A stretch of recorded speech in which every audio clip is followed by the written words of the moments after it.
오늘은 사무엘상 1장 1절에서 28절까지 말씀인데요.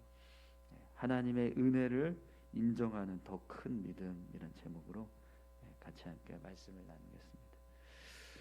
어제 말씀에서 한나가 하나님께 기도하고 또 기도의 응답으로 사무엘이 태어나는 모습을 우리가 함께 볼 수 있었습니다. 자녀가 없다는 이유로 괴로움을 당하던 한나에게 사무엘이 태어났습니다. 그러니 얼마나 이 아들이 귀하겠습니까? 분명히 한나에게는 이 사무엘이 정말 금쪽과 같은 그런 자녀일 것입니다. 그런데 어제 말씀에서 우리가 한나가 하나님께 서원했던 내용을 우리가 볼 수 있었죠. 하나님께서 자녀를 주시면 이 아이를 구별해서 나시린으로 살게 하겠습니다. 그렇게 기도했던 한나의 기도를 우리가 보았습니다. 그럼 여러분, 이제 한나가 해야 할 일은 뭘까요? 자녀가 태어났으니까 이 자녀를 하나님께 드려야겠죠. 그런데 하나님께 서원을 했다라고 하더라도 정말 간절한 마음으로 기도하면서 낳은 아들인데 그 아들을 하나님께 드린다는 것은 쉬운 일이 아닐 겁니다.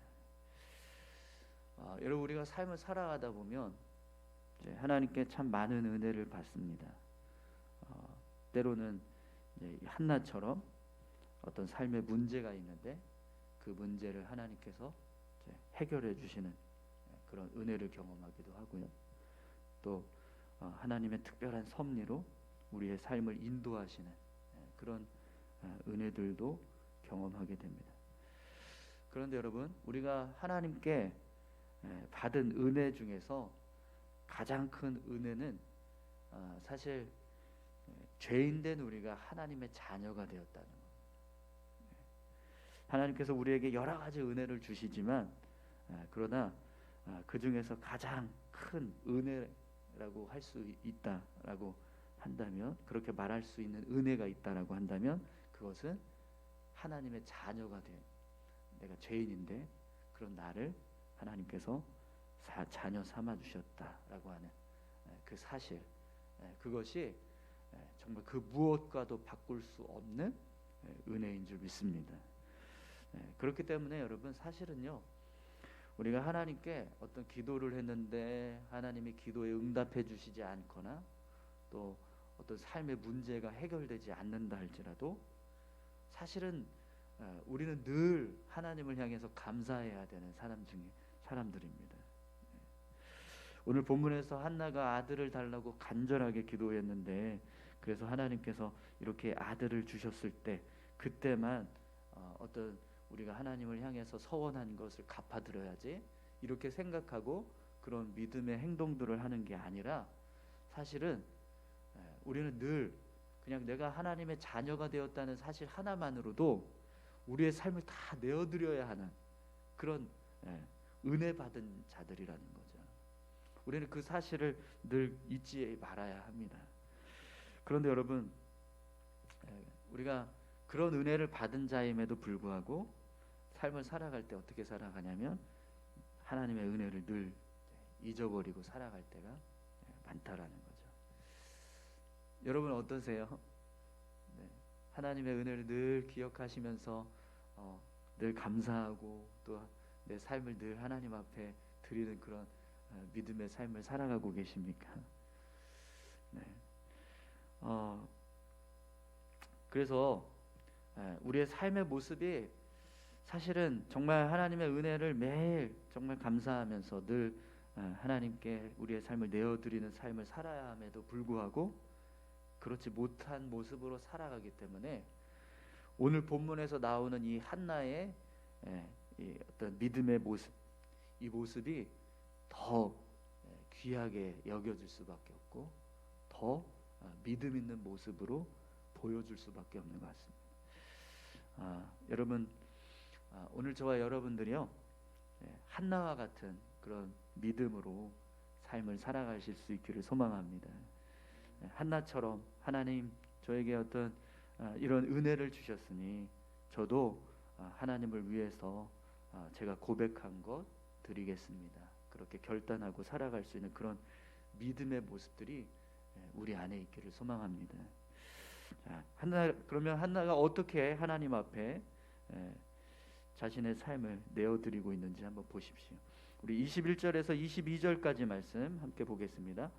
그 사람 엘가나와 그의 온 집이 여호와께 매년제와 소원제를 드리러 올라갈 때 오직 한나는 올라가지 아니하고 그의 남편에게 이르되 아이를 젖대거든 내가 그를 데리고 가서 여호와 앞에 뵙게 하고 거기에 영원히 있게 하리이다 하니. 아멘. 엘가나가 매년 실로에 가서 하나님께 제사를 드립니다. 매년제와 소원제를 드리기 위해서 실로에 올라가요. 그래서 사무엘이 태어나고 나서도 실로에 가서 제사를 드리게 되었습니다. 그런데 그때 한나가 함께 실로에 가지 않겠다라고 이야기합니다. 그런데 그 이유가요, 아이가 젖을 뗄 때까지 자신이 기르고 있다가 젖을 떼면 그때 아이를 데리고 가서 그곳에 영원히 있게 하겠다, 이렇게 이야기를 하고 있습니다. 한나는요, 아이를 하나님께 바치겠습니다 라고 했던 자신의 서원을 기억하고 있었다라는 거죠. 그래서 그 서원을 실천하기 위해서 이런 행동을 하고 있습니다. 그럼 여러분, 왜 한나가 아이를 이 젖때까지 실로에 데려가지 않겠다 이렇게 이야기할까요? 그 이유가 뭘까요? 자신이 이 아이를 하나님께 완전히 드릴 수 있도록 마음을 정리할 수 있는 시간이 필요한 겁니다. 여러분, 만약에 한나가요 젖을 떼지 않고 그냥 사무엘을 젖대기 전에 실로에 보내면 어떤 일이 벌어질까요? 한나는 사무엘을 매일 걱정하면서 실로를 계속해서 왕복하는 그런 일들이 반복될 겁니다. 젖을 떼기 전까지의 그 아이의 모습은요, 엄마가 없으면 제대로 살아갈 수 없잖아요. 그러니까 한나가 사무엘을 포기하지 못하는 거예요. 그래서 계속 아마 실로에 계속 찾아갈 겁니다.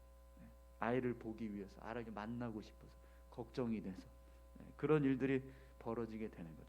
그런데 아이가 젖을 때였다라는 것은요, 그나마 엄마하고 이제 분리될 수 있는 그런 나이가 되었다라는 거거든요. 엄마가 없어도 누군가가 잘 돌봐주기만 하면 이제 아이가 성장할 수 있는 그런 상태가 되었다라는 거죠. 그래서 한나가 일부러 그런 상태가 될 때까지 기다렸다라는 거예요. 그럼 여러분, 한나의 마음에 이 아이를 이제 젖을 뗄 때가 점점 이렇게 다가오면 다가올수록 어떤 마음이 들까요? 내가 이 아이를 실로로 보내야 하는데 이 아이를 어떻게 이 아이와 어떻게 떨어질 수 있을까? 과연 내가 이 아이를 보낼 수 있을까? 이런 갈등들이 끊임없이 마음속에서 막 요동쳤겠죠. 그러나 한나는요, 이 젖을 물리는 시간 동안 그런 모든 갈등들을 다 정리하는, 그걸 다 정리하고 젖을 떼었을 때 그때 하나님께 서원을 갚기 위해서 사무엘을 데리고 실로로 나아가게 됩니다. 우리 23절에서 24절까지 보겠습니다. 그의 남편 엘가나가 그에게 이르되 그대의 소견에 좋은 대로 하여 그를 젖대기까지 기다리라. 오직 여호와께서 그의 말씀대로 이루시기를 원하노라 하니라. 이에 그 여자가 그의 아들을 양육하며 그가 젖대기까지 기다리다가 젖을 뗀 후에 그를 데리고 올라갈새 수소 3마리와 밀가루 1에바와 포도주 1가죽 부대를 가지고 실로 여호와의 집에 나아갔는데 아이가 어리더라. 아멘. 젖을 떼고 나서 한나가 사무엘을 데리고 실로에 갔습니다. 아들을 향한 엄마의 사랑을 하나님의 은혜에 대한 보답을 위해서 포기하는 거죠. 여러분, 이것이요, 하나님을 경외하는 믿음의 모습입니다. 여러분, 오늘 저와 여러분들의 삶 가운데서도 한나와 같이 이렇게 하나님을 경외하는 믿음의 삶을 우리가 살아갈 수 있기를 소망합니다. 앞에서도 말씀드렸지만 우리는요, 하나님의 자녀가 되었다라는 것 하나만으로도 하나님께 우리의 모든 삶을 내어드려야 할 수 있는 그런 이유가 있는 사람들입니다. 그런데 하나님은요, 우리의 인생을 전부를 원하지 않으세요. 모든 삶을 내어드리라라고 말씀하지 않으신다라는 거죠. 단지 우리가 하나님께 믿음으로 고백했던 것, 그것을 실천하며 살아가기를 원하신다는 거예요. 그리고 그것을 실천하는 모습을 보여드렸을 때 하나님은 우리가 하나님을 경외한다라고 인정하신다는 거죠. 여러분 25절에서 28절까지 말씀도 함께 보겠습니다. 그들이 수소를 잡고 아이를 데리고 엘리에게 가서 한나가 이르되 내 주여 당신의 사심으로 맹세하나이다. 나는 여기서 내 주 당신의 곁에 서서 여호와께 기도하던 여자나 이 아이를 위하여 내가 기도하였더니 내가 구하여 기도한 바를 여호와께서 내게 허락하신지라. 그러므로 나도 그를 여호와께 드리되 그의 평생을 여호와께 드리나이다 하고 그가 거기서 여호와께 경배하니라. 아멘. 한나가요, 사무엘을 엘리 제사장에게 맡기는 이유를 이렇게 이야기하고 있어요. 하나님께서 내게 내 기도를 들어주셔서 기도의 응답으로 아들을 낳았습니다. 그러니 나도 하나님께 서원했던 것처럼 이 아이를 평생 하나님께 드리겠습니다. 이렇게 고백을 합니다. 하나님의 은혜를 기억하고 자신의 서원을 실천하고 있는 거예요. 여러분 이것이 하나님을 경외하는 믿음의 모습이라는 거예요. 오늘 저와 여러분들에게도 이런 믿음이 있기를 축원합니다. 하나님을 향해서 우리가 결단하고 고백했던 것만 실천해도요, 하나님은 우리의 믿음을 인정하십니다. 우리가 삶을 다 내어드리고 온전히 내 인생을 하나님께 맡겨드렸을 때 그 모습을 보면서 하나님이 우리의 믿음을 인정해 주시는 게 아니라 우리가 그냥 하나님 앞에 마음으로라도 생각으로라도 또 입으로 고백했던 어떤 믿음의 행동들, 이렇게 살겠습니다라고 결단했던 그 모습을 실천해 가는 것만으로도 하나님은 우리가 하나님을 경외한다라고 생각해 주신다는, 인정해 주신다는 거죠. 오늘 그런 우리의 믿음의 모습들이 있었으면 좋겠습니다. 그래서 우리가 살아가는 삶의 모습을 보시고 하나님이 역시 나를 인정하고 있구나, 나를 믿고 있구나, 나를 경외하는구나, 그것을 여러분 하나님 앞에 우리가 인정받을 수 있는 그런 귀한 삶이 되셨으면 좋겠습니다. 또 한 가지 오늘 본문 말씀에서 우리가 중요한 사실을 하나 발견하게 되는데요. 모든 일을 우리가 믿음의 삶을 온전하게 살아가기 위해서는요, 옆에 믿음의 동역자가 있어야 한다는 거예요. 사실 여러분 율법에 의하면 여자가 남편의 허락 없이 하나님께 서원을 했을 때요, 그걸 남편이 알고 그 서원을 취소하면 그 서원은 무효가 돼요. 남편이 허락을 해줘야지만 그 서원을 온전하게 지킬 수 있게 됩니다. 그런데 오늘 본문을 보면 이 엘가나가 어떻게 하죠? 허락합니다. 엘가나가 이런 이야기를 하죠. 그대의 소견에 좋은 대로 하여 그를 젖대기까지 기다리라. 오직 여호와께서 그의 말씀대로 이루시기를 원하노라. 이렇게 이야기하면서 이 한나가 서원한 것을 허락해 줍니다. 여러분 우리가 하나님 앞에서 온전한 삶을 살아가기 위해서는요, 우리의 믿음을 인정해주고 또 함께 그 믿음을 지켜줄 수 있도록 독려해주는 그런 믿음의 동역자들이 필요합니다. 주변에 있는 사람들이요, 나와 같이 똑같은 믿음을 가지고 하나님을 위해서 삶을 내어드리는 모습 때문에 기뻐하고 또 그렇게 즐거워하면서 함께 독려해주는 그런 믿음의 동역자들이 있을 때 우리가 더 우리의 삶을요 온전하게 살아가게 되는 거죠.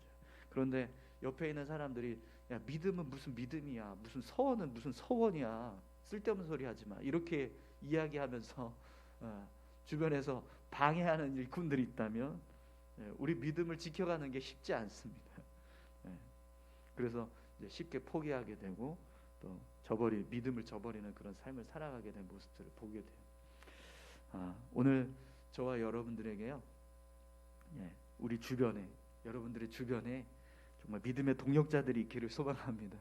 그래서 여러분들이 살아가고 있는 그 믿음의 길을 전폭적으로 지원해주고 또 같이 응원해줄 수 있는 그런 동역자들이 있어서 여러분들의 믿음이, 여러분들의 삶이 믿음의 삶으로 그렇게 세워져 가는 그런 귀한 삶이 되시기를 축복합니다.